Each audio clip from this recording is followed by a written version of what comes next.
안녕하세요. 꼭 필요한 정보를 알기 쉽게 전해드리는 시니어 전성시대입니다. 이제 백신도 맞았겠다. 올해는 여행 계획 세우시는 분들 많으실 것 같은데요. 그런데 밖에서 이런 그림을 본다면 당장 피하셔야 합니다. 요즘 인터넷을 뜨겁게 달군 그림인데요. 겉으로 보기엔 평범한 그림이지만 그 속은 절대 평범하지 않습니다. 아마 오늘 영상 끝까지 보고 나면 이제 이런 그림이 그냥 그림으로만 보이지는 않으실 겁니다. 특히 오늘 내용은 우리 시니어님들 뿐만 아니라 젊은 층 분들에게도 꼭 필요한 내용이니 함께 시청해 주시기 바랍니다. 구독, 좋아요, 알림 설정은 영상 제작에 큰 힘이 됩니다.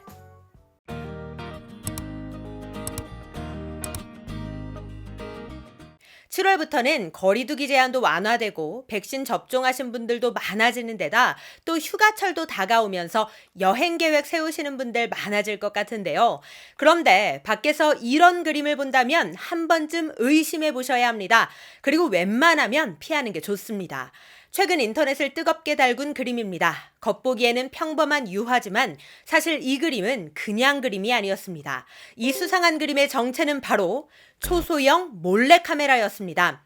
요즘 몰카 관련한 뉴스를 심심치 않게 접할 수 있는데 세상에 이제는 하다 그림에까지 카메라를 박아놨다니 진짜 어이가 없고 어처구니가 없습니다. 잔머리 참 요상한 데다가 써요. 그쵸? 인터넷 커뮤니티에 올라온 내용은 이렇습니다. 모텔에서 보이면 바로 나와야 하는 그림들. 한마디로 모텔방에 이런 그림이 걸려 있으면 몰래카메라일 가능성이 매우 높으니 뒤도 돌아보지 말고 당장 그곳을 나와야 한다. 이런 얘기겠죠. 그런데 저는 이렇게 생각해요. 인터넷에 올라온 그 글은 대표적으로 모텔을 언급한 것이지 그 그림을 구매하는 사람들이 꼭 모텔 관련한 사람들만 있을 거라고 생각하진 않거든요. 그렇잖아요. 세상의 변태들이 모텔에만 있을까요? 아니란 말이에요. 우리가 밖에서 접할 수 있는 밀폐된 공간들, 예를 들어 모텔, 호텔, 펜션 이런 숙박업소들도 있지만 탈의실, 화장실 등등 집 밖에서도 사적인 공간들은 찾아보면 많습니다. 그중 어느 곳에 이런 그림이 걸려 있을지는 아무도 모르는 겁니다. 대표적으로 모텔을 예로 들어서 모텔에서 보면 나와라 이런 거지 언제 어디서 우리가 이런 그림을 만나게 될지는 아무도 모른다는 거예요. 그런데 더 충격적인 건 이렇게 그림을 가장한 몰래카메라를 시중에서 쉽게 구매할 수 있다는 겁니다. 그리고 더 어이없고 황당한 건 뭔지 아세요? 글쎄 이런 식으로 판매를 하고 있다는 겁니다. 이거 제가 모자이크한 게 아니에요. 실제 판매 페이지에 이렇게 모자이크가 되어 있다고 해요. 보통의 경우 우리가 물건을 구매할 때 어떤 건지 제품을 명확히 보고 구매를 하잖아요. 근데 이 판매자가 뭐라고 써놨냐면 카메라의 보안을 위해 액자의 사진은 웹에 게시하지 않습니다. 이렇게 써놓은 거예요, 글쎄. 그러니까 그림을 가장한 카메라의 그림이 시중에 너무 많이 알려지게 되면 사람들이 이게 그림이 아니고 카메라인 걸 알아차릴까봐 일부러 판매 페이지에 모자이크를 해놨다는 겁니다. 이게 말입니까, 방구입니까? 몰래 찍히는 사람들을 걱정하는 게 아니라 몰래 찍을 사람이 들킬까봐 그걸 걱정해서 저렇게 모자이크를 해서 판다는 것 자체가 참 어이가 없고 황당하고 화가 납니다. 솔직히 저런 카메라는 제가 말하면서도 카메라라고 해야 할지 그림이라고 해야 할지 참으로 애매하고 거시기 하네요.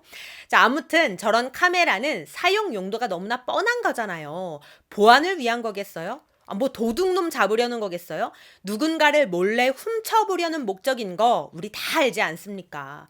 그런데 저런 게 시중에 아무렇지도 않게 버젓이 판매되고 있다는 사실이 이게 참 개탄할 노릇입니다. 그러면 저런 카메라가 그림 형태로만 있을까요? 당연히 아니죠. 온갖 종류들이 다 있다고 해요. 뭐 안경, 볼펜, 액자, 시계, 생수통, 화재 경보기까지 우리 주변의 평범한 물건들로 위장한 채 우리를 노리고 있는데요. 심지어 스마트폰 모양의 카메라도 있다고 합니다. 점점 더 교묘해지고 정교해지고 있는 거죠. 이제는 걷잡을 수 없을 만큼 그 문제가 더 심각해지고 있습니다. 심지어 얼마 전 뉴스에서 이런 사건도 보도됐는데요. 한 여직원이 유부남 상사에게 탁상시계를 선물 받아요. 평범한 탁상시계입니다. 그래서 고맙게 받고 방에다 가져다 두었죠. 그런데 그 후부터 유부남 상사가 이상한 말을 하는 거예요. 자꾸 내가 집에 있는 모습을 들여다보고 있는 듯한 그런 뉘앙스의 말을 계속하는 겁니다. 그때 이 직원은 촉이 딱 왔죠. 이 탁상시계가 수상하다. 이거 몰카일 수도 있겠다. 그래서 인터넷에 검색을 해봤고 아니나 다를까 탁상시계에 카메라가 달린 사실을 뒤늦게 알게 됩니다. 결국 유부남 상사는 징역 10개월을 선고받았고요. 그 여직원은 사건 후 1년이 지난 지금까지도 우울증과 불안증 약을 복용 중에 있다고 합니다. 어떠신가요? 이런 게 시중에 아무렇지도 않게 판매되는 것 자체가 문제라는 생각이 듭니다. 그럼에도 불구하고 아직까지 그 어떤 규제도 마련되어 있지 않다고 하는데요. 그래서 현재 초소형 카메라 판매 금지에 대한 청원도 올라온 상태라고 합니다. 기술이 점점 발전하는 만큼 그것을 악용한 범죄도 날로 진화하고 있습니다. 그런데 아직까지 우리 법만 그 속도를 따라가지 못하고 있는 것 같아서 참 답답하기만 합니다. 누군가가 나도 모르는 사이 나의 평범한 일상을 들여다보고 몰래 훔쳐보고 있다면 이건 남녀노소를 불문하고 큰 공포심과 불안감을 느끼게 되겠죠. 그리고 언제 어느 장소에서든 마음 편하게 머물 수가 없을 겁니다. 하루빨리 이런 범죄 그리고 이런 범죄를 거드는 초소형 몰래카메라의 판매와 관련된 제대로 된 법안이 나와서 더 이상 이런 불안감 없이 마음 편안하게 살 수 있는 그런 날이 오기를 바라는 마음입니다. 그러기 전까지 우리 모두 밖에서 밀폐된 공간에서 특히 이런 그림을 본다면 꼭 조심해야겠습니다. 네, 오늘 내용 도움이 되셨다면 구독, 좋아요, 알림 설정 부탁드리고요. 저는 다음에 더 좋은 정보로 다시 찾아뵙겠습니다. 감사합니다.